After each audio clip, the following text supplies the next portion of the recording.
I know most of you in here, president of MOSEF, and we are super excited to have Trevor with us today, who's going to go over some Rocket League and some of the basics and then more advanced skills. For those who were with us last year, Trevor did an amazing job with going through it, and all the participants were excited with his talent and wanted to have him back. So we are super excited to have him here. So Trevor, we're already 5 minutes over time, so I'm going to go ahead and let you get going and do your thing. Sweet. Okay. So yeah, I did this last year. So if you were here, you've already seen these videos. I'm sorry, but the information is still very relevant. There are some new stuff. There's some new stuff that got added to the game. Nothing like super crazy. And then I think someone was going to do, someone was like importing replay files. If you want me to, I can totally give you a tutorial on how to do that, because it is kind of confusing. But I'm going to pull up the videos and then we will get started. Let's see. Real quick, are we asking questions in the Rocket League chat? Is that where we're responding? You can type it in there if you want. I can also, if you just have like a question, pretty much at any point I can assist and just like talk with you about it or anything you need really.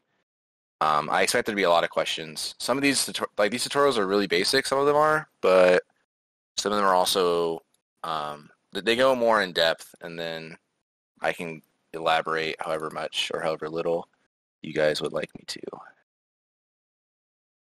I'm trying to figure it out. I had these pulled up and I had to reset my computer.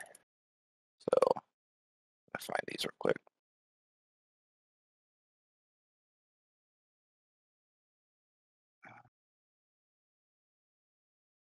Let's see, did anyone already put a question in there? Oh yes, yeah. I can totally give you a tutorial on that. We do that a lot, especially for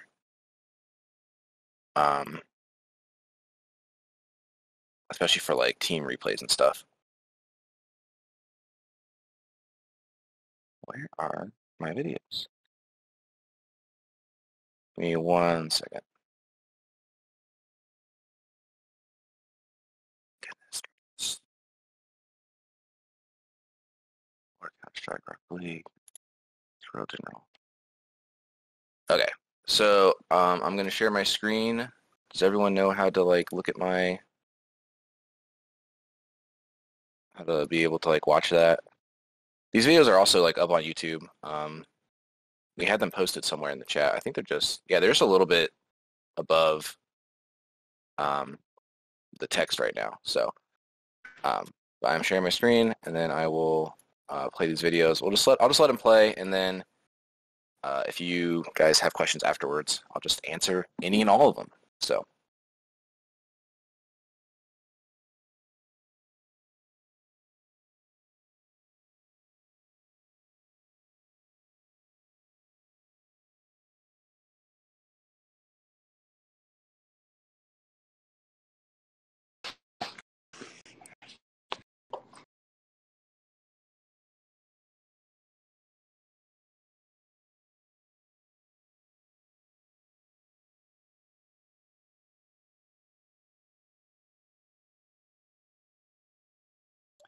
Trevor, are you sharing your screen or posting something we're supposed to watch on our own? Or?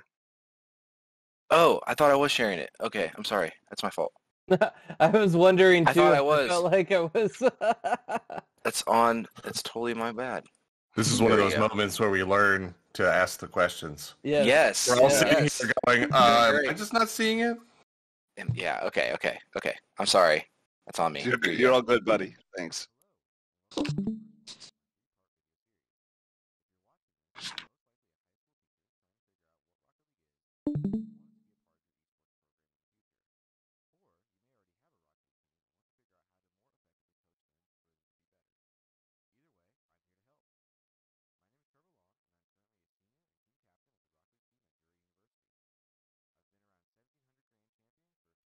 Is there any way to turn the volume up? Any way for me to turn the volume up? Oh, I see it. Stream volume. Thank you. Sorry. Wait, just turn it up on mine, not turn it up for you guys? If you right-click on the video, there's 3 dots, and you can click on stream volume, and mine was just too low. Oh, okay. Yeah, the audio is a little low on this, but I tried to turn it up on my side. I don't know if this like slider worked or not. The first thing we're going to do in this tutorial is to learn the basic controls. For these controls, I'm going to be listing them off in PS4 and Xbox One control schemes. If you play on keyboard and mouse, the controls can be learned from the Options menu, the Control tab, and then View and Change Binding. Here you can view every binding in Rocket League. To begin, we're going to start with driving forward. This can be done with the right trigger or the R2 button. Driving backwards can be done with the left trigger or the L2 button. Steering right and left is done with the left stick. Jumping is done with the A or X button. Boost is used by pressing the B or circle button. Power slide is on the X or square button. Free air roll is on the X or square button as well, but please note that this is not a case of double binding, as free air roll can only be used in the air and power slide can only be used on the ground. Ball camera can be toggled on and off with the Y or triangle button, and rear view can be used while pressing in the right stick on the controller. There are more bindings than just these, but these are the most important and key essential ones in Rocket League. Once you know what all the buttons do, it's time to practice and get a hang of how to effectively use them. Rocket League comes with a Rookie, Pro, and All-Star tutorial built right into the game, and these are great places to start. To access these, start from the main menu and go to Training, then down to Tutorial. It's up to you if you want to do the basic or advanced tutorials first, but the Rookie, Pro, and All-Star tutorials can be accessed by selecting one of the Goalie, Aerial, or Striker tutorials. While you're in these tutorials, it's important to change your bindings to a control scheme that is comfortable for you. For myself, I was used to games where one trigger was drive and the other was to boost, so I changed this and I instantly felt better. While many high-ranking players use the default control scheme, there are plenty that don't. Find what works for you and stick to it. This will most likely be what your muscle memory forms to, and you will get more comfortable over time. There are also community-made custom training packs that can be accessed from the same menu. These range from difficulty and can be used to hone in on a skill set that you feel you're lacking in. Speaking of preferences, you may have noticed a few things about your camera in the game. It may not be far enough away from your car, it also might be shaking when you hit the ball, etc. You can change this by opening the Options menu and scrolling to the Camera tab, and you'll see a lot of slider choices. I encourage you to mess with these and learn what each slider does. If you find something you like, you can stick with it, or Rocket League has also implemented the possibility of choosing a current or former professional player camera settings. If you click the drop-down menu where it says... Okay, so that part was actually wrong in this video. This is Bacchus mod thing, which I get to later on. So if you don't see these, it's not your fault. You will see a bunch of names, and although a lot of these have a little bit of variation, they're pretty much the same, but they're also a good place to start off with whenever you're deciding your official camera settings.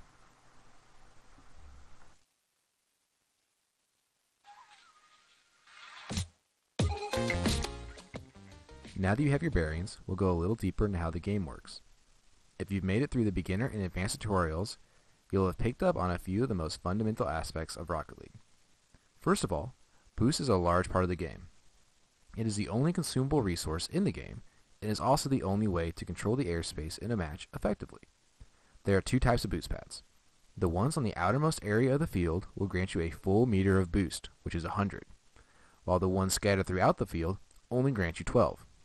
The difference between these two is not just the amount of boost that you obtain, but also the positioning that they are at and where you have to go to be on the field. The decision making between going for the large boost pads and the small ones is one of the many decisions that need to be made in a split second throughout each match. There's also a cooldown for both types of boost, with the large boost taking 10 seconds to respawn and the small boost taking 5. This becomes an instinct that will develop over time, and at the highest levels of the game, it's important for this instinct to lead you to grabbing the boost as soon as they spawn. This may sound basic, and well, it kind of is. To get the ball to go towards the opposing net, or to a teammate, it's important to hit the ball on the exact direct opposite side that you want it to go in. This seems easy enough, but doing it perfectly is something very few people can do. The part that makes this difficult has to do with positioning. If you aren't in the right position to hit the ball to where you would like, it becomes exceptionally more difficult to impossible to do. We'll go over more into positioning and reading the field in a later segment.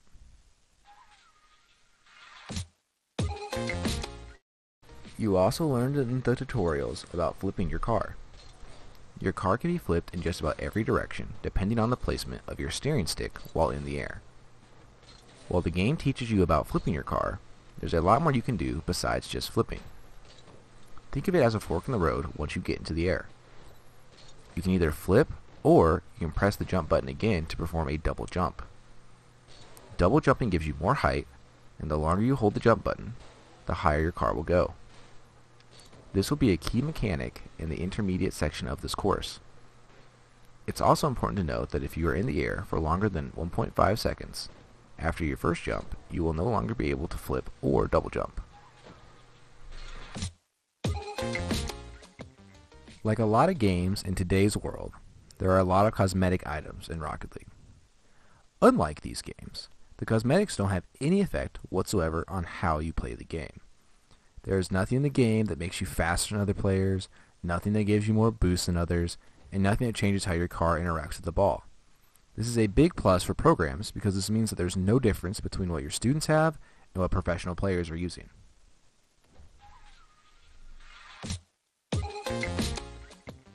You learned a little about aerials in the tutorial, but I'm going to go more in depth in case you're struggling.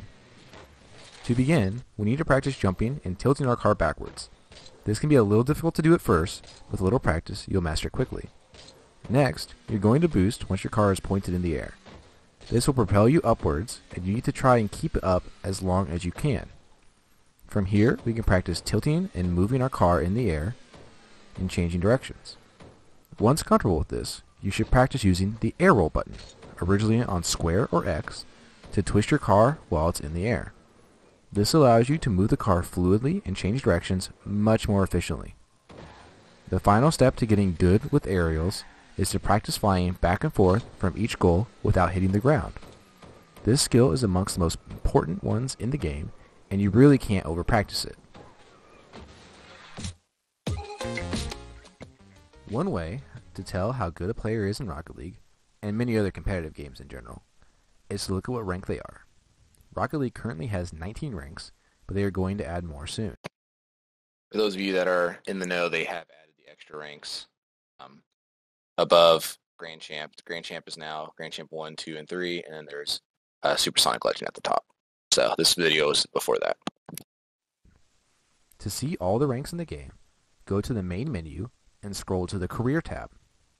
From here, select League Rankings, and you'll see them on the side of the global leaderboards.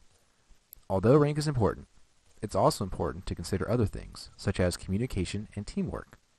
These can be just as, if not more important than rank, when it comes to the overall success of the team.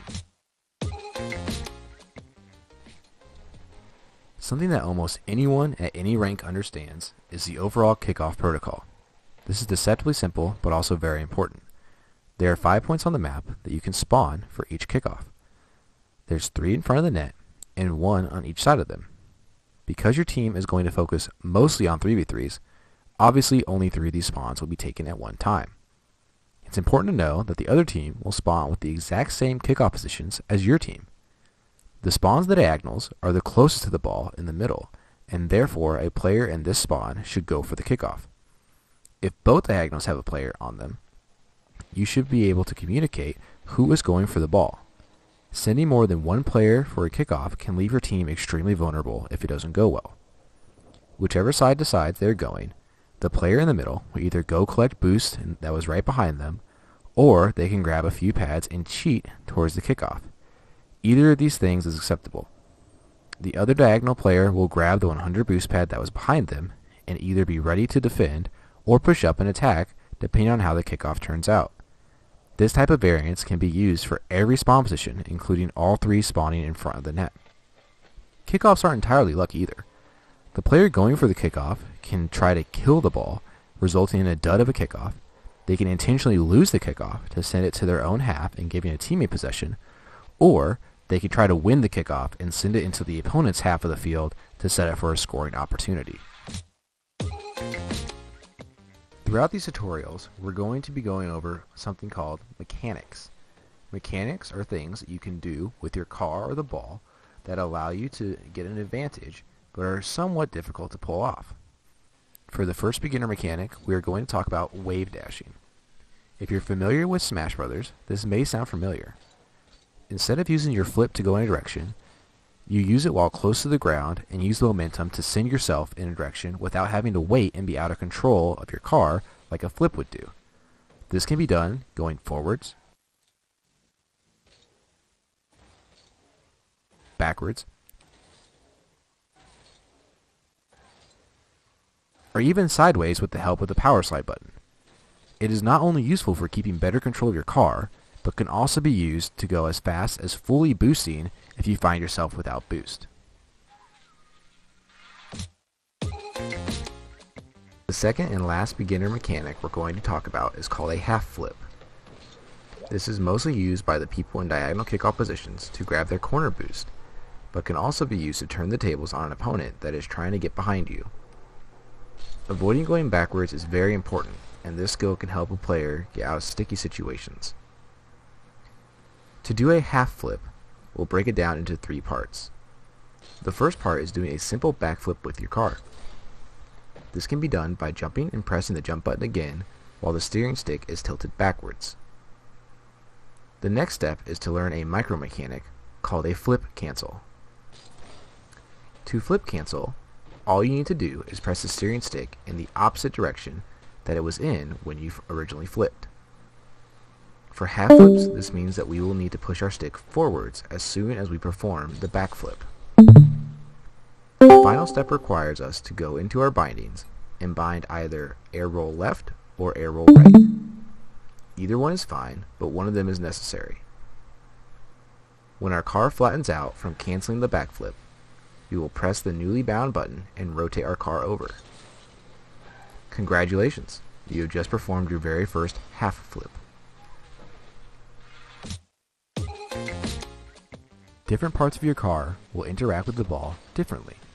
For the most part, this comes intuitively. If you hit the ball with your wheels, the ball will hardly move at all. Whereas if you hit it with the front or the corner of your car, the ball will go much farther and much faster. Most of the time, speed on the ball is preferred, but sometimes a slower hit can work out better. Being able to consistently hit the ball hard and with purpose is one of the most important beginner skills in Rocket League, and much like aerials, you can't overtrain. That's it for the beginner section of this series. In my opinion, this should get you well on your way to understanding the foundations of Rocket League. Alright, so that was the first video. I know it was super basic to those of you that have played Rocket League, but hopefully it helped out a few people. Do you guys have any questions about any of the stuff in there? Or anything in particular you'd like me to cover more? There is a link. The links, they're just a little bit higher up. They're from Coach Jones, who was my coach when I was going to Drury. They're a little bit higher up in that chat. They have some very nice heart eye emojis underneath them, which I appreciate. But there's some links to those. Video quality is not the greatest, but it is. It's definitely there. It's on YouTube. You can watch this however much you'd like.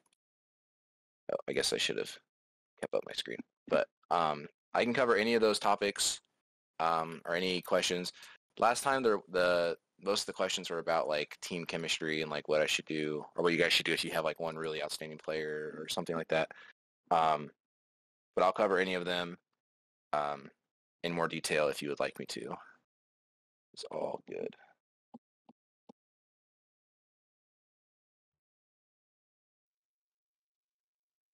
I can also repost those links if you would like me to. I can do that afterwards because they might get lost in the chat if we have too many messages. Yeah, the team. So the stuff I kind of pointed out was that So there's more ranks in the game now. Goes all the way up to Supersonic Legend. And then the Bacchus mod thing, which we're going to talk about next video. So that's just like a little add-on that's really useful that I use a lot for a lot of things. Is the order that you guys presented those maneuvers and mechanics, is that the same order that kids should really be trying to learn them? Yeah, so each of these videos has some mechanics in them. For a lot of people, a lot of like those two mechanics that I showed you, the wave dash and the half flip, are pretty much the most basic ones. They're the easiest ones to get down, and they're still really useful. So they're definitely the more beginner-friendly ones. Like we're gonna get into some mechanics that are like, especially like for if you're just starting out, like even going in the air like this is really hard. So technically anything you do in this game is a mechanic, right? But a lot of people think of like specific things that you can do. So half flip and wave dashing is definitely some of the first ones. Help you get used to your car and your movement and how to move around the field for sure.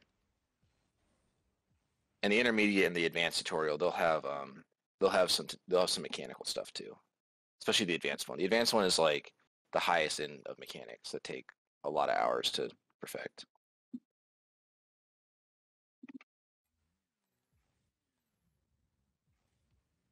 Does anyone else have any questions, or should we just get right on into that intermediate section?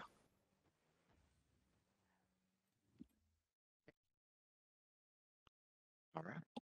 Jump on in. Let's do it.